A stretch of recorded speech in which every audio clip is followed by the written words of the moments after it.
En los pasillos de la facultad, hace apenas poco más de un año y varios meses, si te agarraba una mañana de frío, probablemente se te acercaba alguien que no conocías y te ofrecía un mate. Qué extraño que nos parece pensar esto desde nuestro presente. Hoy en día nos toca ser un poquito más egocéntricos y seguramente a medio camino de haber salido nos pegamos la vuelta a buscar nuestro propio mate. Pasamos de un pizarrón a una pantalla, de un aula casi llena a una videollamada en donde lentamente nos animamos a prender la cámara. Reinventarse es una palabra que nos es propia como sujetos, a lo largo del tiempo, en nuestro día a día y dando comienzo al tema de este trabajo, las psicologías.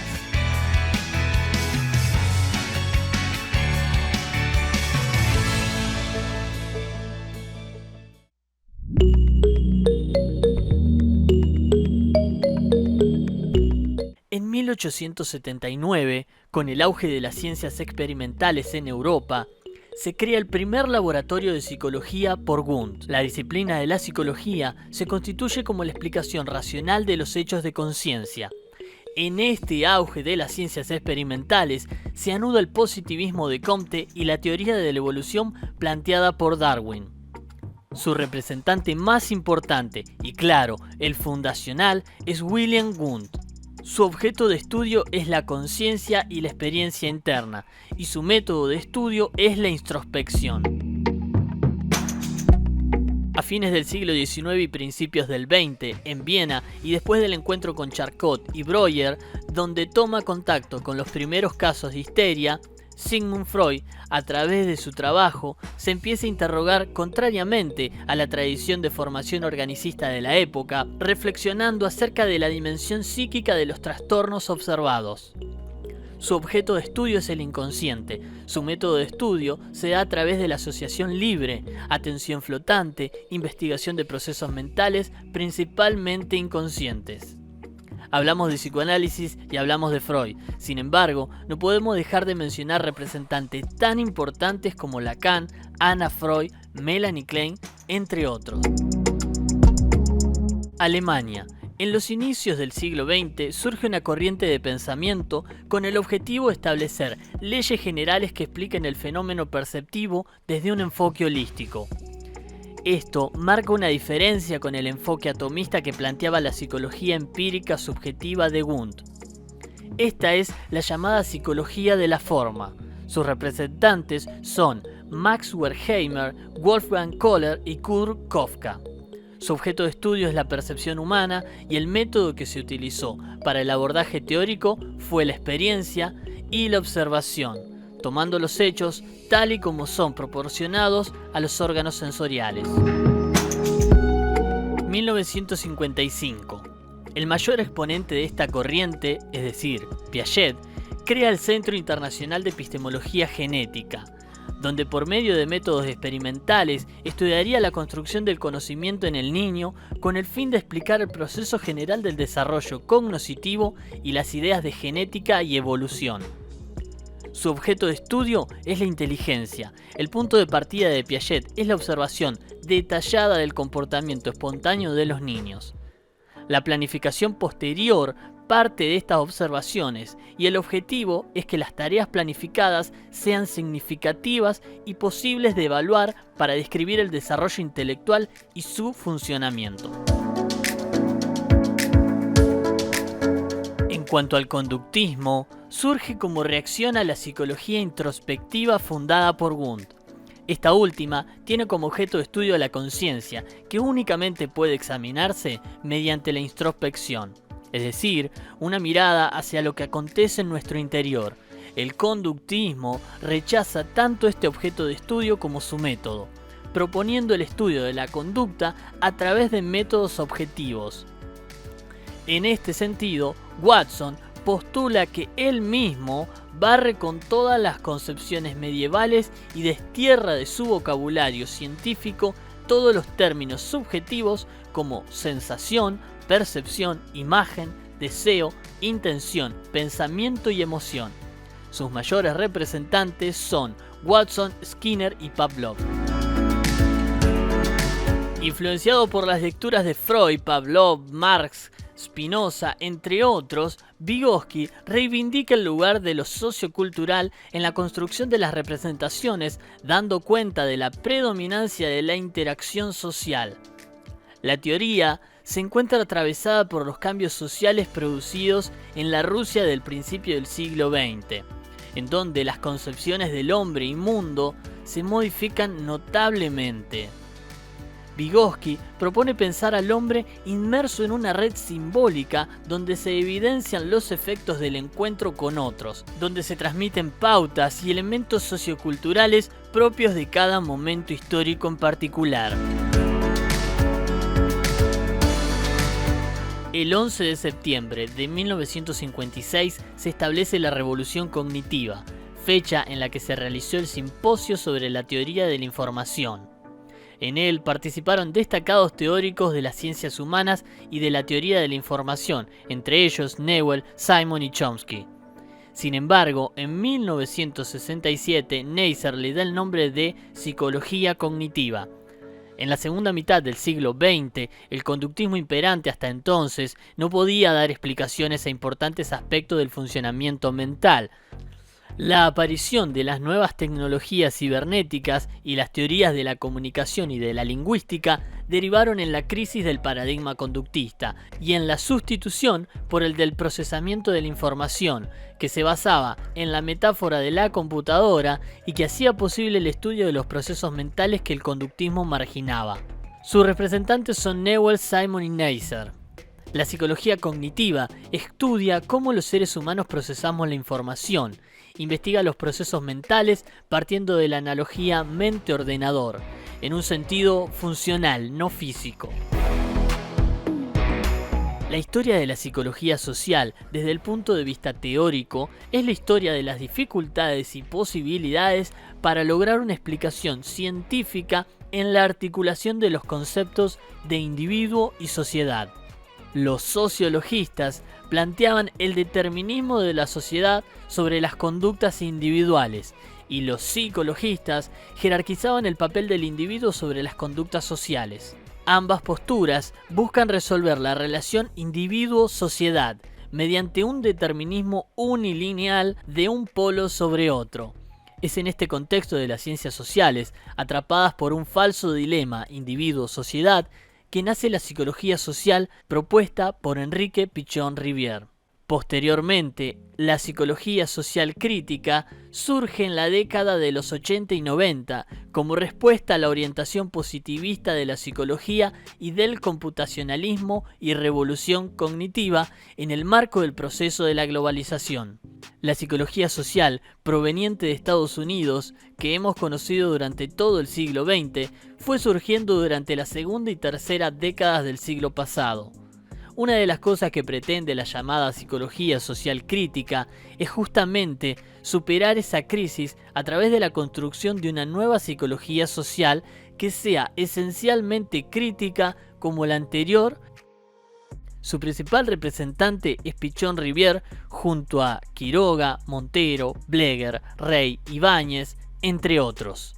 Su práctica clínica y su reflexión lo llevan a construir una psicología social de base psicoanalítica centrado en el estudio de los individuos, grupos e instituciones insertas en una vida cotidiana históricamente determinada. La teoría del aprendizaje significativo es la propuesta que hizo Ausubel en 1963 en un contexto en el que, ante el conductismo imperante, se planteó como alternativa un modelo de enseñanza-aprendizaje basado en el descubrimiento, que privilegiaba el activismo y postulaba que se aprende aquello que se descubre. Su mayor exponente, como ya lo dijimos, es Ausubel, psicólogo y pedagogo estadounidense. La teoría del aprendizaje significativo considera relevante la experiencia, la mente y la educación. Ofrece el marco apropiado para la labor educativa, así como el diseño de técnicas educacionales, constituyéndose en un marco teórico que favorecerá dicho proceso. Surgida en las décadas de 1980 y 1990, en el marco del proceso de globalización, la psicología cultural cuestiona a la psicología cognitiva de orientación computacional, la cual pone énfasis en el procesamiento de la información. Su principal representante, Brunner, fue un psicólogo y pedagogo estadounidense que vivió entre 1915 y 2016. Vivió una época y un país agitado por movimientos sociales, intelectuales y tecnológicos, llegando a ser alcanzado por alguno de estos sucesos históricos, como fue la Segunda Guerra Mundial. Se incorporó y trabajó como psicólogo durante la guerra, situación que lo llevó a reflexionar sobre la violencia y la educación. Su objeto de estudio es la mente, y su teoría se conoce como aprendizaje por descubrimiento, la cual busca responder a la pregunta: ¿qué sucede en la psiquis del individuo cuando aprende? Brunner parte de la premisa que el aprendizaje de su época había caído en el reduccionismo, apoyándose simplemente en los procesos memorísticos del individuo, afirmando que esta situación académica reducía la capacidad de los estudiantes y no permitía que se visibilizaran las verdaderas competencias de cada persona. El aprendizaje por descubrimiento implica que el adulto pueda brindar oportunidades para que el sujeto adquiera el conocimiento a través de un diálogo activo entre ambas partes.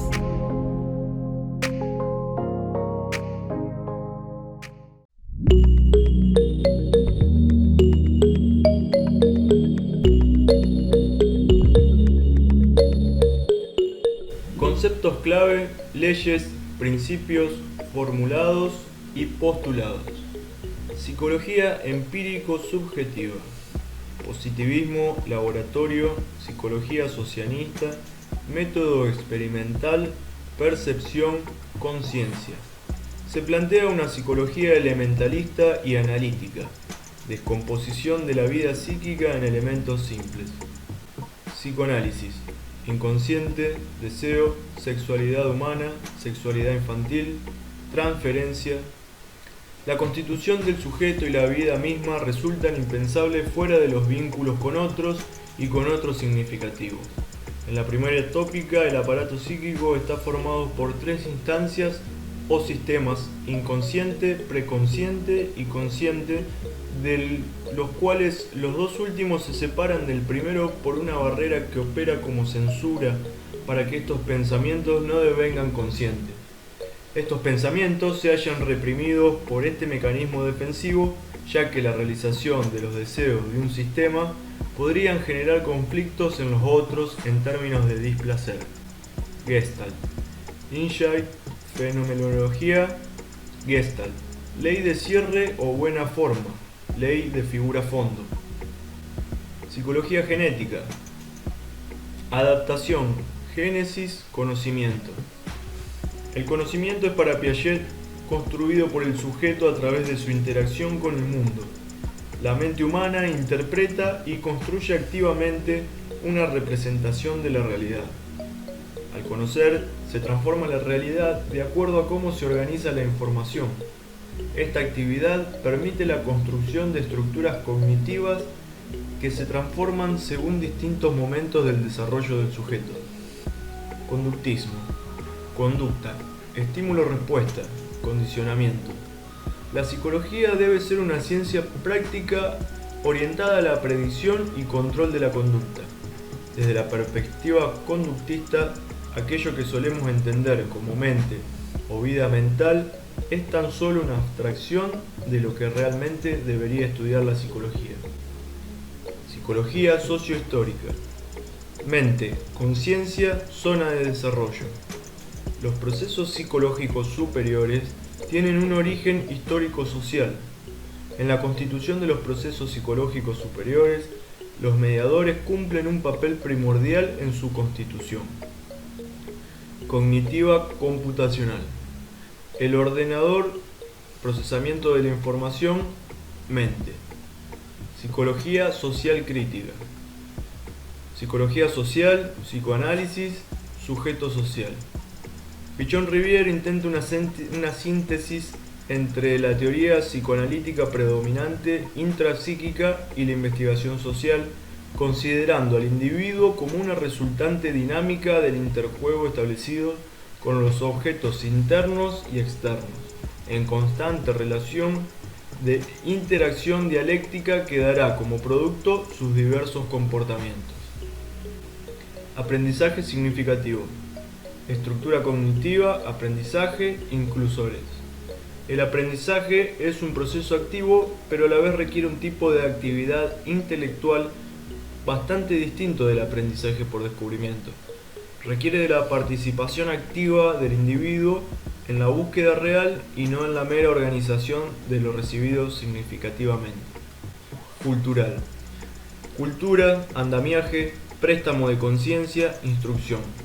Para Brunner, la cultura da forma a la mente. A través de la misma construimos representaciones acerca del mundo y nosotros mismos. La instrucción implica la comprensión por parte del sujeto que aprende. La finalidad de la educación es dar cuenta de la cultura en la cual está inmersa. Psicología social crítica. Psicología social, psicoanálisis, sujeto social. Pichon intenta una síntesis entre la teoría psicoanalítica predominantemente intrapsíquica y la investigación social, considerando al individuo como una resultante dinámica del interjuego establecido con los objetos internos y externos, en constante relación de interacción dialéctica que dará como producto sus diversos comportamientos.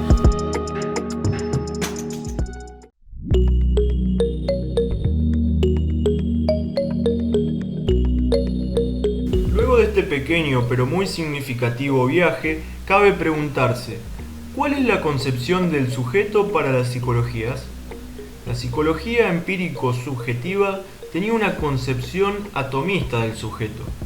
Si hablamos de psicoanálisis, este dice que no hay un sujeto desde el nacimiento, sino que éste se va constituyendo a partir de complejos procesos de transformaciones, experiencias singulares en relación al medio social y cultural, siempre inmerso en un orden biológico, una estructura psicológica y un orden social. Si nos situamos desde la óptica de la Gestalt, vamos a ver un sujeto activo en su relación con la experiencia inmediata. Para la psicología genética, el sujeto es un sujeto epistémico, porque construye el conocimiento de la realidad. El conductismo habla de un sujeto que tiene una personalidad producto de un sistema de hábitos adquiridos y niega por completo cualquier facultad innata. Para la psicología sociohistórica, el sujeto es un sujeto activo inmerso en un orden sociohistórico y cultural. Dentro de la corriente computacional, el sujeto es un procesador de información, es decir, recibe, elabora y actúa conforme a la información obtenida. En este sentido, se concibe al sujeto como activo al momento de procesar la experiencia, ya que responde a la representación subjetiva del mundo. Si hablamos de psicología social crítica, Pichon-Rivière sitúa al sujeto como social. No hay nada en él que no sea la resultante de la interacción entre individuos, grupos y clases. Este sujeto se constituye a partir de estructuras, tramas vinculares que trascienden su subjetividad, de los cuales él es un portavoz. En la psicología del aprendizaje significativo, el sujeto aprende por naturaleza, siendo más sencillo aprender aquello que le resulta significativo y puede relacionarlo con conceptos previos. En la psicología cultural, la idea de sujeto es una idea de sujeto activo, que no solo es atravesado por la cultura, sino que también es una parte activa de la misma.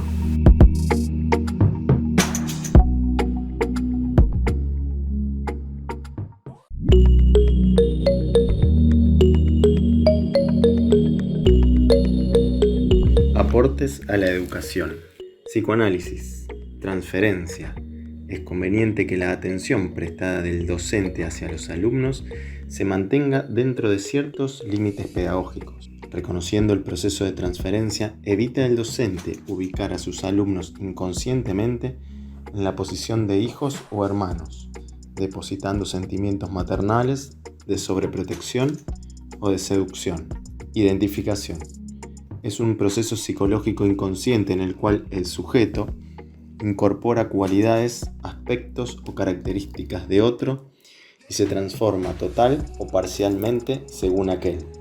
Este proceso es permanente e indispensable para el desarrollo de la personalidad de un sujeto. El niño se identifica en un primer momento con la figura de sus padres, identificación primaria.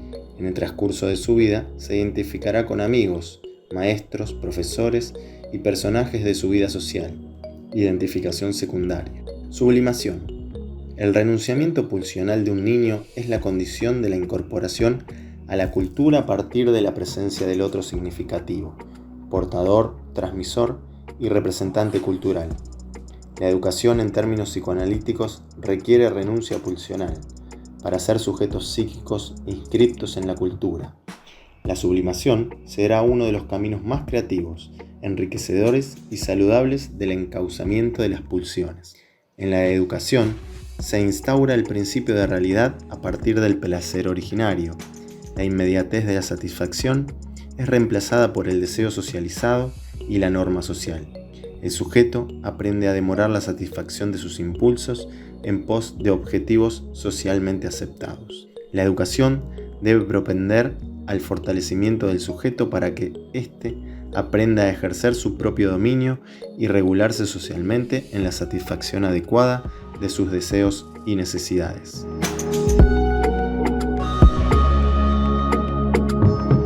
Señalamos el interés por el cierre que realizan los sujetos. Se queda con la figura y descarta el fondo. La figura tiene que ver con la atención selectiva. Los alumnos juegan un papel activo en la tarea de construir las percepciones y darle significado y sentido a la realidad. Deben ser considerados más que meros acumuladores de datos, debiendo aprender a buscar de forma autónoma la resolución de problemas. En cuanto a la solución de problemas, circulaba la opinión de que las circunstancias estaban compuestas por varios componentes que interactúan entre sí. Una nueva solución a un problema involucraría la reorganización de sus elementos constituyentes. Por último, Wertheimer se interesó por trazar la diferencia entre el pensamiento productivo, consistente en realizar reorganizaciones creativas de los elementos de los problemas para solucionarlos, y el pensamiento reproductivo, que se limita a aplicar los conocimientos anteriores en forma mecánica. La insistencia en utilizar el pensamiento productivo radica en la posibilidad de alcanzar un insight, momento que tiene lugar cuando nos damos cuenta repentinamente de cuál es la respuesta a nuestras dificultades. Una de las ideas significativas para la educación es que la capacidad de aprender de un niño depende del nivel del desarrollo cognitivo alcanzado. El conocimiento de la teoría de Piaget es una guía que ayuda al docente para planificar la enseñanza, seleccionando contenidos y actividades adecuados para los niveles de pensamiento de los niños. Las ideas conductistas han tenido una fuerte influencia en la educación en la época del 50. Para el conductismo, la enseñanza consiste en preparar un programa instruccional, teniendo en cuenta las respuestas de los alumnos y el modo en que serán reforzadas. Las conductas humanas son aprendidas dependiendo de las circunstancias del ambiente y el aprendizaje es un cambio duradero en la conducta. El maestro debe planificar cada una de las situaciones utilizando procedimientos y técnicas adecuadas para que se produzcan. Estas teorías no se interesan particularmente cómo se produce el aprendizaje, sino más bien en el producto. Psicología sociohistórica. Plantea que se debería adaptar los métodos educativos al marco cultural e histórico específico en el que habitan los alumnos, quienes podrían combinar sus conceptos espontáneos con los nuevos conceptos introducidos por los profesores en el ámbito del aula.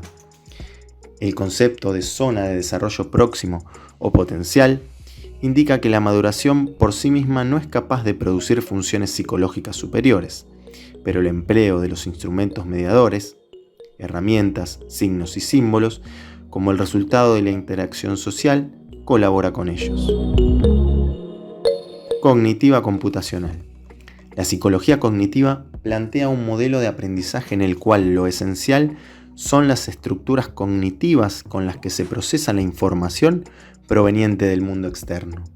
De esta manera, una de las críticas que se plantea es la inconsistencia del paralelismo entre el sujeto y el ordenador. Las propuestas de esta psicología tienen una orientación cognitiva, planteando una continuidad entre conocimiento y acción. Sin embargo, no puede considerarse una relación lineal entre el procesamiento de la información y la conducta del sujeto. En este sentido, se elude la dimensión afectiva, emociones, motivación, interacción social, factores importantes a tener en cuenta en el proceso de aprendizaje. Psicología social crítica. La educación debe posibilitar la apropiación instrumental de la realidad para modificarla. La noción de aprendizaje se vincula íntimamente con el criterio de adaptación activa a la realidad, entendida como la relación dialéctica mutuamente modificante y enriquecedora entre sujeto y medio. Aprender es realizar una lectura de la realidad, lectura coherente, no aceptación acrítica de normas y valores. Por el contrario, apuntamos a una lectura que implique capacidad de evaluación y creatividad.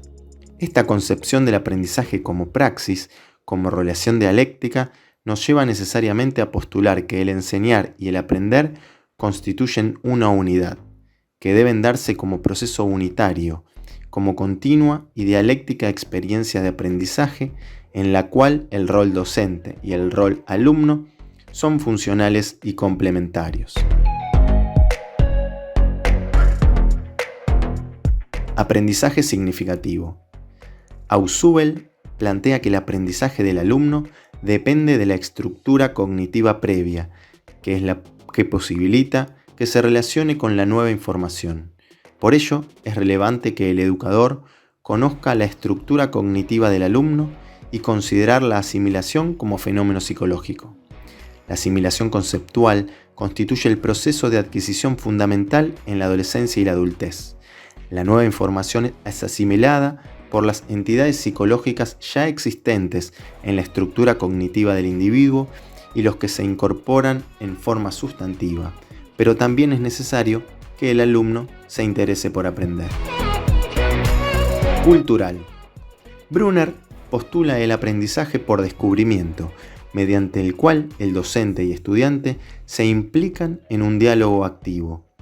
El docente motiva a que el sujeto pueda comprender las relaciones entre conceptos, brindando la información de un formato conforme a la estructura cognitiva del estudiante.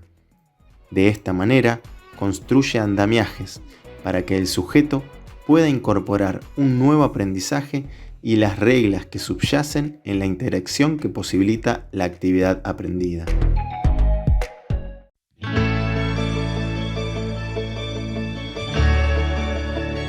Luego de todo lo trabajado y arribando al final del trabajo, creemos pertinente citar una de las ideas que plantea Temporetti para pensar el desarrollo de las psicologías. Al hablar de las psicologías, no se trata de dictaminar si son adecuadas o no, útiles o inútiles, sino que se trata de entender por qué propusieron y elaboraron esos enfoques y no otros. ¿Qué están diciendo y por qué dicen que hay que hacer una cosa o la otra? Subyace en este planteo histórico la idea de un desarrollo, de un movimiento más en espiral que lineal, desechando la idea de una linealidad histórica, es decir, el creer que la última teoría es tan solo por ser la última la mejor. A modo de cierre, esta mirada global permite apreciar una diversidad de enfoques que ayudan y nos permiten pensar, recrear y posicionarnos con cierta autonomía de pensamiento, no solo ante el pasado, sino también frente al futuro de nuestra disciplina.